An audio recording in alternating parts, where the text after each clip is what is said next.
हरे कृष्णा, राधे राधे। आज के वीडियो ना बहुत ज़्यादा खास है।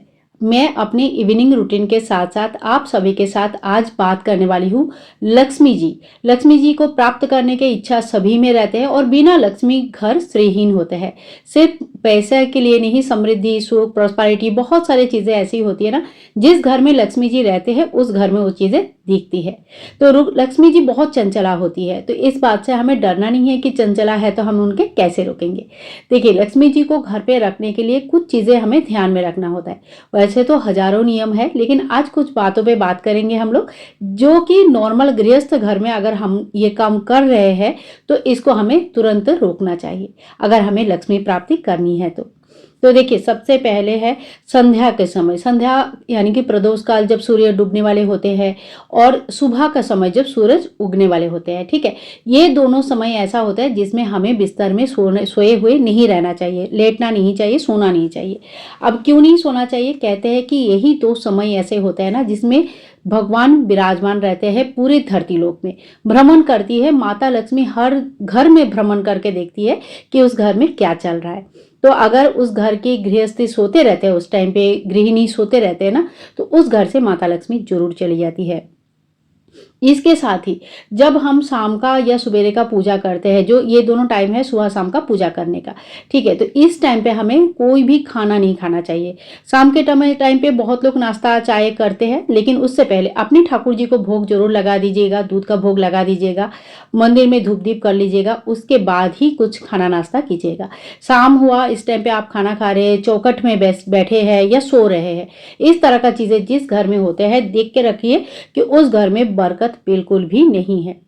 इसके बाद देखिए, एक टॉपिक और है कि साफ सफाई। अभी साफ सफाई दिवाली में तो सभी घर में होते हैं, खूब जम के हम लोग साफ सफाई करते हैं, लेकिन जिस घर में पूरे साल भर साफ सफाई होती है, साफ सफाई ऐसा नहीं कि एकदम से पूरा अलमारी खिसका के पूरा बिस्तर उठा के साफ करनी है, लेकिन जो बाहर बाहर के चीजें हैं, जो दिख रहा है सामने, कहीं धूल मिट्टी जमा हो रहा है, ऐसा ना होना चाहिए। ठीक है, तो जितनी भी जगह है वो उतनी जगह को हम डेली बेसिस पे साफ सफाई हमें करना चाहिए। जो तुलसी मंच है, तुलसी के जो स्थान है, उस जगह पे साफ सफाई होना बहुत जरूरी होती है। अगर तुलसी के यहाँ पे साफ सफाई नहीं है, मंदिर में साफ सफाई नहीं है, तो उस घर में भी लक्ष्मी नहीं रहती है। जो भी विशेष दिन आते हैं तो अपने दहलीज को बहुत अच्छे से साफ करें। साफ तो डेली करना चाहिए। देखिए, आप पूजा कर पाते हैं या नहीं कर पाते हैं, आपको दहलीज तो डेली ही अपनी सुबह सुबह उठ के थोड़ी सी हल्दी पानी छिड़क के साफ करके पोछा लगा लेना चाहिए। ठीक है, अगर पूजा पाठ करने का टाइम नहीं हो पा रहा है तो खाली विशेष दिन में कीजिए, लेकिन हर दिन दहलीज को साफ करना बहुत जरूरी होती है। तो धूप दीप रंगोली वगैरह जरूर कीजिएगा। बार बार बोलती हूँ, हर वीडियो में बोल रही हूँ, बहुत सारे वीडियोस में मैंने करके भी दिखाया है। तो दहलीज को आप लोग सुबह, अगर सुबह समय नहीं होता है तो शाम, ये दोनों टाइम में कोई एक टाइम भी कम से कम दहलीज का पूजा विशेष दिनों में जरूर करें। और देखिए, सबसे बड़ी बात होती है कि हम लोग ना बहुत ज़्यादा घर में नेगेटिव वर्ड्स यूज़ कर लेते हैं। किसी किसी घर में तो इसकी यूजेस बहुत ज़्यादा है। अरे हमारे पास तो पैसे ही नहीं है, फलाने के पास तो बहुत पैसे है, पता नहीं वो लोग क्या करते हैं, उनके पास तो इतने पैसे होते हैं, हम तो कुछ खरीद नहीं सकते। इस तरह का जो नेगेटिव वर्ड्स होते हैं ना, इसे भगवान अगर तथास्तु कर देते हैं तो फिर समझ लीजिए कि आपने तो अपनी किस्मत खुद ही अपने हाथों से ही खराब कर लिया। ठीक है, तो हम जब कहते हैं ना उनके पास तो बहुत है बहुत है, बताओ उस बात पे भी तो भगवान तथास्तु ही कर रहे हैं। तो सामने वाले के पास बहुत होते रहते हैं और हमारे पास कुछ नहीं है, हमारे तो किस्मत खराब है, हम तो कुछ भी करें हमें तो अच्छा कुछ होता ही नहीं है। इस तरह का जो बात होता है, इसमें भी भगवान तथास्तु ही करते हैं। तो इसलिए कहते हैं ना कि जो भी हमारे पास है, जितने भी हमारे पास है, उतने में अगर हम लोग खुश रहते हैं तो फिर भगवान भी खुश होते हैं कि हाँ, इन्होंने अपने कर्मों के लिए, कर्मों की वजह से जितना भी इनको मिल पाया है वो इनमें खुश है। और अगर आपको और चाहिए और अच्छा जीवन चाहिए जिसमें कोई खराब नहीं है, कोई अच्छी, मतलब बहुत अच्छी बात है कि आपको और अच्छा जीवन जीना है, तो आप फिर मेहनत करना शुरू कीजिएगा। दूसरों को देखने से या उनके ऊपर जेलसी फील करने से कभी हमारा भला नहीं हो पाता है। तो अगर हमें कुछ पाना है तो हमें खुद ही उसके लिए लड़ाई करनी है, खुद ही उसके लिए उठना है, अपने नियम में अपने आप को बांधना है, तब जाके हमें कोई चीज़ मिल पाती है। ठीक है, अरे एक और नियम देखिए बताती हूँ। तो जो बिना नहाए कभी भी कोई भी देव वृक्ष को नहीं छूना चाहिए।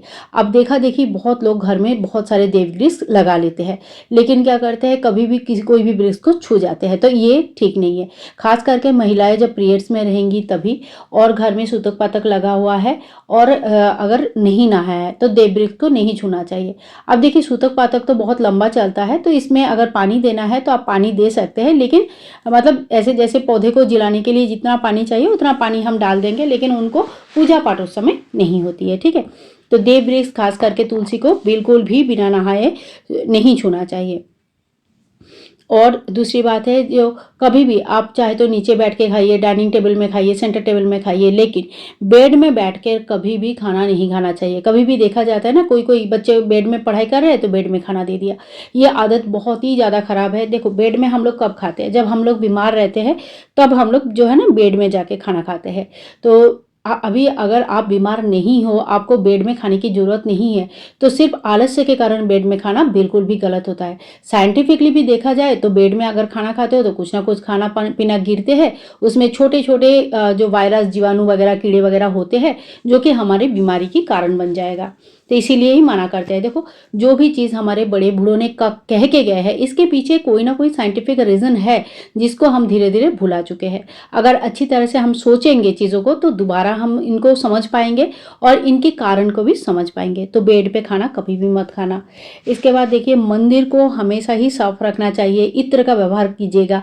जब हम भगवान को इत्र लगाते हैं, कितने सालों से मैं बोल रही हूँ इस बात को कि इत्र जो है ना आपके शुक्र ग्रह को अच्छा बनाता है।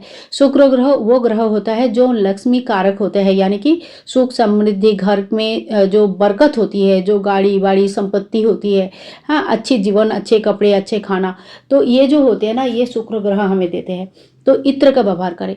और हाँ एक क्वेश्चन आया था कि मैम आप बोलते हो इत्र, इत्र से तो काली शक्तियाँ भी आती है। तो देखो मतलब खुशबू ना दो किस्म के होते हैं। एक तो होता है परफ्यूम वाली खुशबू। ये सारी खुशबू लगा के खुले बाल में अगर रास्ते में रात को बाहर जाते हैं, अमावस्या में बाहर जाते हैं, तो जरूर ये सारे काली शक्तियाँ हमारे साथ आ जाती है। ये बहुत सच है। लेकिन अगर घर पे दिन के उजाले में हम लोग इत्र, चंदन, धूप, दीप, कपूर आदि यूज करते हैं, तो इनकी जो खुशबू है इससे काली शक्तियाँ भागती है। ठीक है, ये खुशबू उनको अच्छा नहीं लगता है। तो इसीलिए आप ये सारे खुशबू घर पर बेझिझक यूज कर सकते हैं, कोई दिक्कत नहीं है। अच्छा इसके बाद देखो पूर्णिमा में, अमावस्या में घर में खीर जरूर बनाना। ठीक है, तो घर में जब खीर बनता है, अमावस्या का खीर जो बनती है वो सुबह बनता है और पितरों को उसमें भोग लगाया जाता है। पूर्णिमा का जो खीर बनता है ये शाम को, दोपहर को आप बना सकते हो। चंद्रमा को इनकी भोग लगाया जाता है।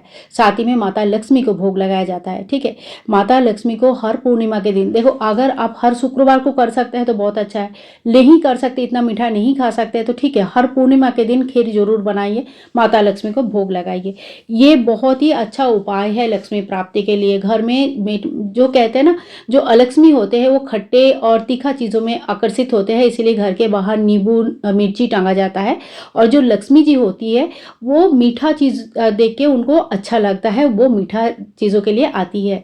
तो घर में खीर जो बनता है, दूध की जो खुशबू होती है, ये घर की बरकत को दर्शाती है। इसमें माता लक्ष्मी के आगमन होते हैं। बहुत पैसे नहीं है, बहुत ज़्यादा दूध नहीं खरीद सकते, थोड़ा सा बना लीजिए, एक एक चम्मच ही खा लीजिए, लेकिन थोड़ा तो बना ही सकते हैं, है कि नहीं। ठीक है, अब देखो एक और बहुत अच्छी बात है, जो हफ्ते में रोज जो धुना करते हैं बहुत अच्छा है, लेकिन अगर सब लोग रोज नहीं कर पाते हैं, ठीक है, अगर रोज नहीं कर पाते हो तो मंगलवार, बृहस्पतिवार और शनिवार, ये 3 दिन ऐसे होते हैं जिस 3 दिन में अगर हम लोग धुनी करते हैं, पूरे घर में घुमाते हैं, तो घर की नज़र भी उतर जाती है। ठीक है, घर को भी नज़र लग जाता है, तो घर की नज़र उतर जाता है। और हाँ, अगर आप धुना कैसे करोगे, नज़र कैसे उतारोगे, ये जानना चाहते हो तो देखो थोड़े दिन पहले ही मैंने इसके ऊपर एक डिटेल्स वीडियो अपलोड करके रखा है। आपको चाहिए तो मैं लिंक दे दूंगी नीचे, तो उस वीडियो को एक बार देख लीजिएगा। तो इस तरह से घर की नज़र आप जरूर उतारा करें। कम से कम हफ्ते में 1 दिन तो जरूर ही कीजिए, चाहे एक दिन फिक्स कर लीजिए, चाहे गुरुवार के दिन हो, चाहे शनिवार के दिन हो, चाहे मंगलवार के दिन हो। ठीक है, एक दिन घर का नज़र जरूर उतारें। इसके बाद देखिए जो भी विशेष दिन होगा, जैसे नवरात्रि शुरू होता है, जन्माष्टमी है, गणपति है, कोई भी बड़े पूजा तीज त्यौहार होता है, आपके बच्चों का बर्थडे है या आपके एनिवर्सरी है, ये भी बहुत बड़ा दिन है। जीवन में बहुत सुख हमें इस दिन से मिलता है और हमारे गृहस्थ जीवन जो है ना परिपूर्ण होता है। एक मतलब हमारे जीवन का वो बोलते हैं ना, जे हस्बैंड हमारे जो ना, हम लोग आधे आधे पार्ट है, ठीक है। शिव पार्वती जैसे एक दूसरे के लिए बने हैं, वैसे हस्बैंड वाइफ एक दूसरे के लिए बने होते हैं। तो जो मतलब जब घर में गृहिणी जैसे ज़रूरी है, वैसे ही घर में जो है ना हस्बैंड एक बहुत बड़ा पार्ट है, बहुत बड़ा। अगर हस्बैंड घर में है तो घर में सुकून है, शांति है, हर चीज़ है।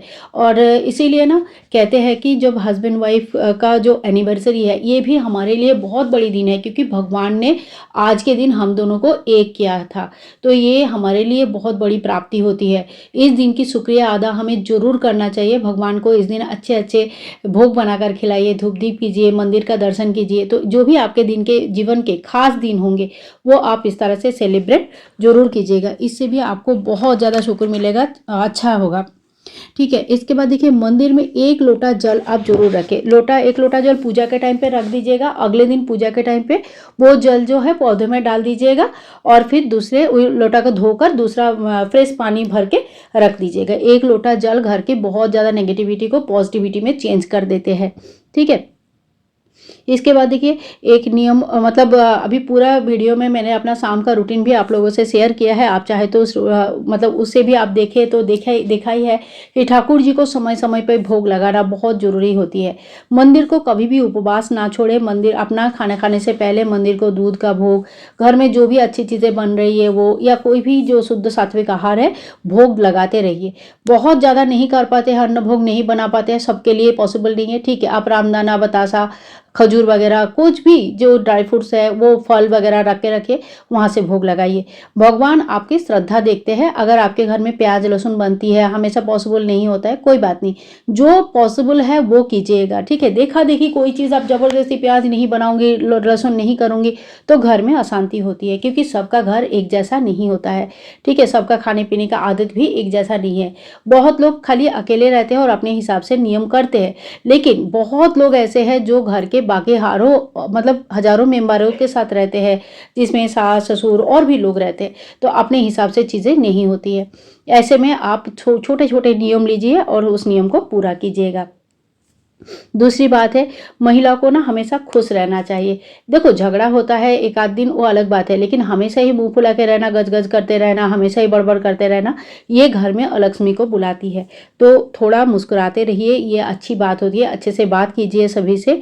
जब कोई गलत टाइम आता है तब हमारा मूड ऑफ होता है, लेकिन जिंदगी भर मूड ऑफ मत रखिएगा, ठीक है। और सबसे बड़ी बात देखो, जो फट गया है, फटा पुराना कपड़ा जो होता है, वो बिल्कुल भी मत पहनिए। अगर भगवान ने आपको इतना दिया है कि आप नया कपड़ा पहन सकते हैं, तो फिर आप फटे पुराने कपड़े बिल्कुल ना पहने, क्योंकि माता लक्ष्मी कैसे रहती है, एकदम सज धज के सुंदर होकर रहते हैं। उनके जैसे तो हम नहीं रह पाएंगे, लेकिन हाँ, जो फटा पुराना पहनते हैं उसी में अगर उन्होंने तथास्तु कर दिया तो हमारा तो जीवन ही फटा पुराना हो गया ना।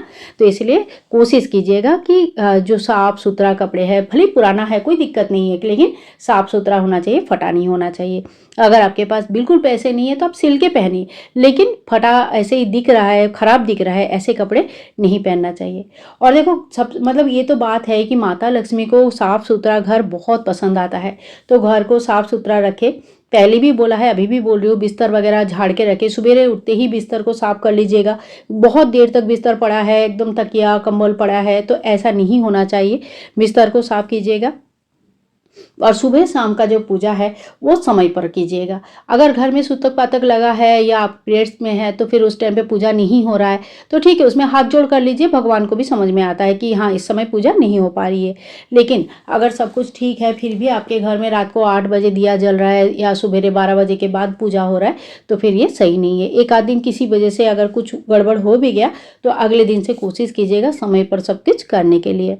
और रात को तो आप सभी को पता ही है कि रात को सोने से पहले किचन को एकदम साफ करके सोइए, कोई भी झूठा बर्तन मत रखिएगा। रात को कहते हैं माता लक्ष्मी भ्रमण करती है, सवेरे सवेरे भ्रमण करती है। अब 4 बजे उठ के तो आप बर्तन धोगे नहीं, है कि नहीं? तो 4 बजे माता लक्ष्मी देखेंगे, क्या देखेंगे कि इनके तो पूरे किचन में झूठा बर्तनों से भरा है। माँ अन्नपूर्णा किचन में रहती है, तो वो क्या सोचेंगे, इनको तो ऐसी ही गंदगी पड़ा रहता है। तो ऐसे घर में क्या भगवान रहेंगे? नहीं रहेंगे। तो इसीलिए कहते हैं, और इसके पीछे खाली भगवान नहीं है, इसके पीछे बहुत सारे साइंटिफिक रिजल्ट मतलब रीजन है। आप चाहे तो सर्च करके किसी से भी पूछ के देख सकते हैं, खुद भी समझ सकते हैं। देखिए, गंदगी जितना रहेगा उतना कीड़े मकोड़े और उतना ही दरिद्रता होगा, उतना ही हमें डॉक्टर के पास दौड़ना होगा, उतना ही हम बीमार रहेंगे। तो रात को किचन साफ करके रखना, साफ सफाई रखना बहुत ज़्यादा जरूरी होती है।